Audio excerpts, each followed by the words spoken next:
Денешната 25-та седница на Советот на општина Чешиново Облешево започна со информацијата за поплавите кои ја зафатија општината минатиот викенд, како и за најавата дека престојат обилни врнежи во викендов што предстои.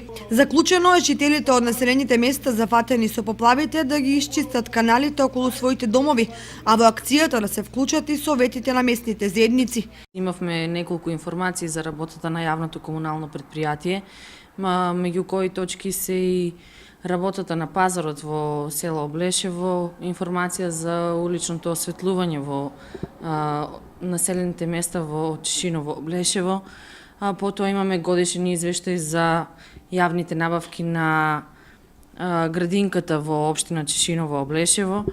Имаме извештај за извршување на буџетот на општина Чешиново Облешево за период јануари-декември 2014.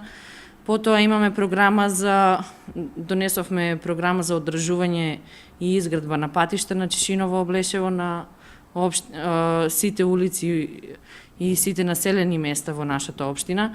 Потоа имаме извештај за извршување на одлуките, значи кои сме ги извршили и кои не сме ги извршиле одлуки донесени на Совет. Советот на општина Чешиново Облешево расправаше и по програмата за работа на Комисијата за родова рамноправност во минатата година, а донесе и акционен план за оваа и наредната година.